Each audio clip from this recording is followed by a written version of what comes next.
문재인 대표가 장고 끝에 자신의 거취 등 당 지도 체제의 개편에 대한 입장을 밝힐 것으로 보입니다. 야당이 힘이 없다 보니까 문안협력 복원이 중요하며 당도 망하고 자기 자신도 망하는 것보다는 자기도 살고 우리 당도 살릴 수 있는 문재인 대표 스스로가 좋은 결단을. 예, 통합이냐 분열이냐. 새정치민주연합에게 이번 주는 상당히 중요한 주간이 될 것 같습니다. 발단은 문재인 대표가 호남 여론조사에서 5% 지지도가 나오면서부터죠. 새누리당 김무성 대표도 9%인데 이게 무슨 일이냐. 그동안 수면 아래에 있던 비주류들이 문 대표 사퇴 요구를 다시 하기 시작한 겁니다. 어제는 비주류 측의 박지원 전 원내대표 입장 여러분 들으셨고요. 오늘은 뭐 주류 측이라고 할 수 있죠. 문재인 대표와 가까운 이른바 측근 홍영표 의원의 입장 들어보겠습니다. 홍 의원님 안녕하세요. 네, 안녕하세요. 홍영표입니다. 당이 또다시 어수선하네요. 참 국민들에게 죄송합니다. 우선 문재인 대표가 호남에서 5% 지지율을 얻었다. 이거는 김무성 대표보다도 낮은 지지율이다. 이대로는 안 된다. 이 주장에 대해서 뭐라고 답하시겠습니까? 이게 한국갤럽의 여론조사인데요. 예. 호남 전체 표본수가 103명밖에 되지 않습니다. 근데 참 이 여론조사를 참 악용하는 것이 문제라고 생각합니다. 여론조사마다 좀 다를 수가 있는데요. 어제 그 리얼미터에서 조사한 그 전남의 표본수가 4,000명을 한 여론조사를 보면 문재인의 지지도가 21%입니다. 그리고 오늘 아침에도 지금 중앙일보에서 여론조사에서 발표를 했습니다만은 그 문재인 대표 사퇴 요구에 대해서 사퇴해서는 안 된다가 65.6%입니다. 호남에서도 사퇴해야 된다보다는 사퇴해서는 안 된다는 게 3배가 높습니다. 그렇기 때문에 사실 이런 그 여론조사 하나를 가지고 특히 잘못 나온 여론조사를 가지고 악용하는 그 정치적 의도에 대해서 참 동의하기 어렵습니다. 잘못 나온 여론조사다. 지금 말씀하신 리얼미터와 중앙일보의 여론조사는 지금 저희가 이 표본 뭐 수치, 시기, 방법 이런 것들을 알 수가 없기 때문에 여러분들께 말씀드릴 수는 없고요. 각각의 홈페이지에서 여러분 찾아보시면 되겠습니다. 네, 오늘 아침에 그 보도가 됐고요. 제가 말씀 리얼미터 여론조사는 광주 타임스에서 호남에 전남에 4,000명을 표본으로 해서 한 여론조사이기 때문에 갤럽의 103명 여론조사한 거하고는 다르다고 생각합니다. 그런데 이제 호남 제 말씀은 결국 이 여론조사가 지금 기관마다 많이 차이가 있기 때문에 어떤 한 특정한 여론조사 결과를 가지고 전체 상황을 판단하는 것은 굉장히 정치적인 의도가 있을 수밖에 없다 이렇게 생각을 합니다. 정치적인 의도요. 어떤 의도입니까? 여보세요? 예, 어떤 의도를 생각하시는 걸까요, 홍 의원님? 지금 저는 그 문재인 대표 사퇴 요구하는 분들의 그 개인적인 정치적 이해관계가 있다고 생각을 합니다. 사실 문재인 대표가 대선 후보가 될 때부터 끝없이 문재인 대표는 안 된다. 또 당대표가 될 때도 안 된다. 그러면서 솔직히 저는 국회 의정활동을 문재인 대표 사퇴에 놓고 19대를 해온 분들의 그런 의도가 있는 것 아니냐 이렇게 생각이 됩니다. 의정활동의 목표가 문재인 대표 끌어내리기인 분들이 있다? 네, 제가 볼 때는 그렇게밖에 해석이 되지 않습니다. 지금 이 국민들은 소득 양극화 문제라든지 실업률 문제라든지 가계부채라든지 이런 문제들에 대해서 우리 당이 어떤 대안을 제시하고 뭔가 노력해 줄 것을 요구하고 있지 않습니까?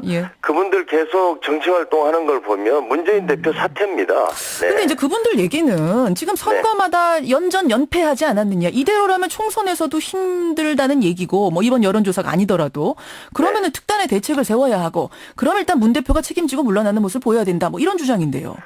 하여튼 저는 그것을 이제 뒤집어 보면요. 이번에도 저는 그 문재인 대표가 지금 이렇게 어려운 국면에 있는 것은 끝없이 이렇게 흔들기 때문에 그랬다는 생각을 하고 있고요.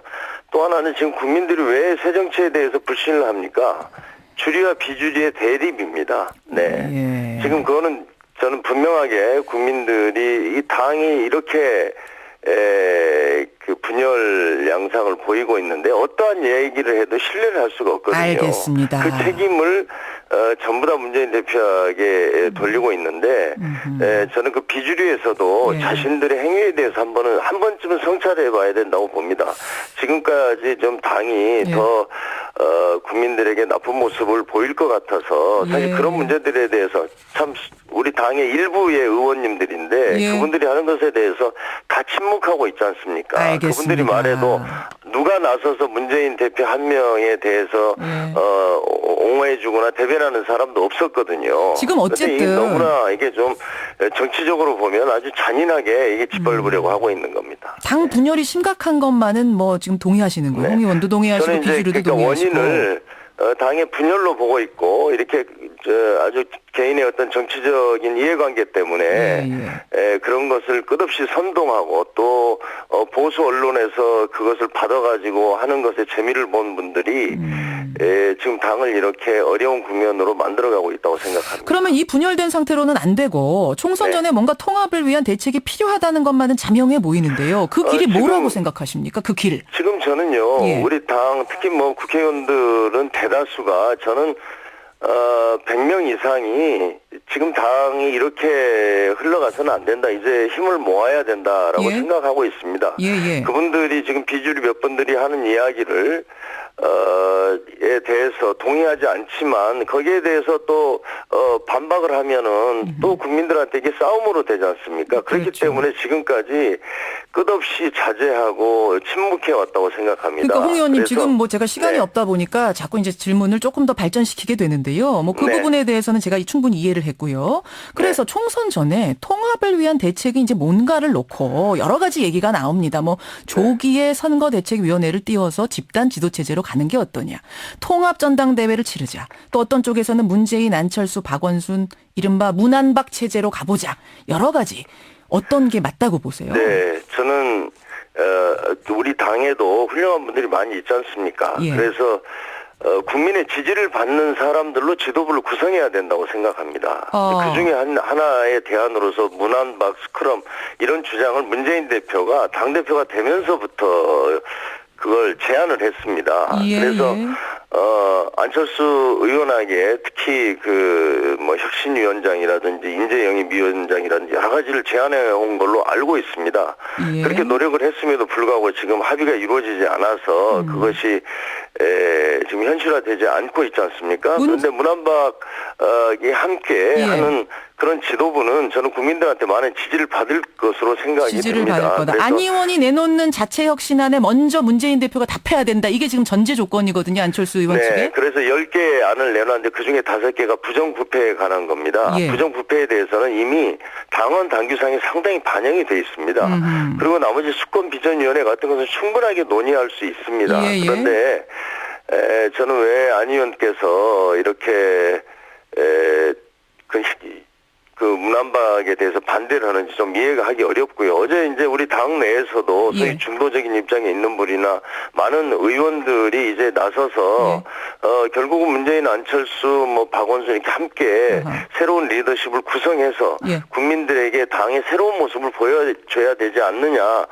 좀 이런 요구들이 지금 압도적으로 많아지고 있기 때문에 저는 이것이 실현 가능하다 이렇게 보고 있습니다. 일단 안철수 전 대표가 최근에 어떤 제안을 했냐면요. 네. 그 지도체제를 이제 문안박으로 갈지 뭐 조기 선대위로 갈지 어떻게 갈지를 정하기 위해서 이번 주 내에 비대위부터 좀 꾸리자 이렇게 제안을 했는데 이거 가능할까요?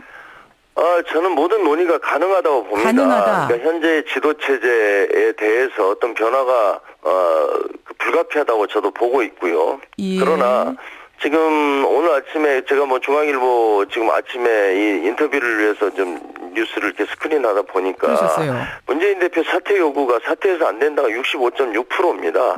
네. 어디 여론조사 한 거예요? 네, 중앙일보에서 여론조사가? 그 여론조사를 한 겁니다. 네, 오늘 보도가 됐습니다. 예, 이미. 이것도 뭐 조사 방법은 네. 제가 말씀을 드릴 수는 없지만 여러분들 홈페이지에서 좀 찾아보시고요. 네네네. 예. 그래서 저는 그 문재인 대표를 사퇴하라고 하는 아주 극소수의 그 의원들을 제외하면 우리 당의 압도적 다수는 좀 우리 당의 그 많은 그 미래 리더십들이 있으니까 예, 문안박을 중심으로 해서 그분들이 중심이 되는 예. 어떤 새로운 리더십을 예. 세우고 또 예. 거기서 선대위도 구성하고 그리고 또 새롭고 참신한 인물들을 좀 영입하면 저는 우리 당이 국민들의 신뢰를 충분히 회복할 수 있다고 홍 의원님, 자신하고 있습니다. 그러면요, 어느 체제로 가든 간에 일단 문 대표가 대표직 내려놔야 된다는 주장은 어불성설이라고 보세요? 그렇습니다. 한번 생각을 해보십시오. 지금 우리 문재인 대표가 사퇴를 하게 되면 예. 지금 당원 당규상으로 보면은 전당대회를 해야 됩니다. 한 2달 동안 전당대회를 해야 되고요. 예. 그것이 가져올 어떤 혼란이 있고 알겠습니다. 또 문재인 대표를 지지하는 수많은 사람들이 어떻게 되겠습니까? 그분들이 우리 당에 대해서 그렇게 계속 지지를 할까요? 그래서 예. 저희들은 사실 우리 야권이 모두가 힘을 합해야 됩니다. 저는 나아가서는 신당을 하는 분들이나 예, 또는 그 어떤 그 진보 세력이나 예. 모두가 함께 힘을 네. 모아서 1대1 구도로 만들어 달라는 게 국민들의 요구 아닙니까? 자, 그러면 문 대표가 네. 내일 광주 조선대에서 강연하시는데 네. 여기서도 그 대표직 사퇴는 없다 이런 입장을 밝히시겠네요. 제가 아는 한은 전혀 그런 것을 원하는 분들의 어떤 바램입니까? 바람으로 저는 생각이 됩니다. 그러나 지금 그 당을 더 이상 이렇게 표류하거나 예. 이렇게 방치할 수 없지 않습니까? 예. 그래서 최선의 방법은 문안박 이런 체제를 통해서 당의 그 미래의 여러 그 리더십들이 지금 당에서 알겠습니다. 있습니다. 좀 말씀하신 예를 그 들어서 뭐 부분이고요. 김부겸이라든지 송영길이라든지 안희정이라든지 예. 뭐 이런 분들이 다 힘을 모을 수 있는 그런 노력을 해서 예. 저희들이 준비를 하면 된다 이렇게 생각을 합니다. 끝으로 한 가지만 짧게 여쭙습니다. 네. 아까 뭐 비대위든 뭐든 다 좋다 하셨는데 그럼 비대위가 구성이 된다면 지도부의 의사결정 권한까지 다 넘겨주는 실질적인 힘을 갖는 비대위가 돼야 된다고 보세요. 가능합니까? 저는 그것은 지금 최고위원회를 중심으로 하는 지금 지도부는 예. 어차피 지금 당에서 합법적인 전당대회를 통해서 선출됐지 않습니까? 그렇죠. 저는 그 부분은 예.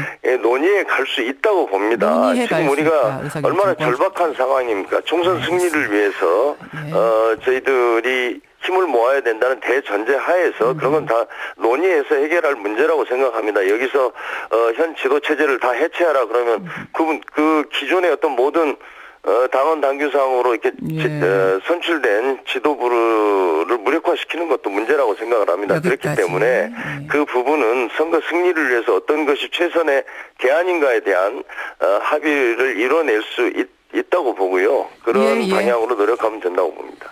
여기까지 말씀을 좀 드려야겠습니다. 문재인 대표가 어떤 생각을 가지고 있는지 사뭇 궁금했는데 오늘 조금 궁금증이 풀리네요. 오늘 말씀 고맙습니다. 네, 감사합니다. 예, 문재인 대표의 측근 새정치민주연합 홍영표 의원이었습니다.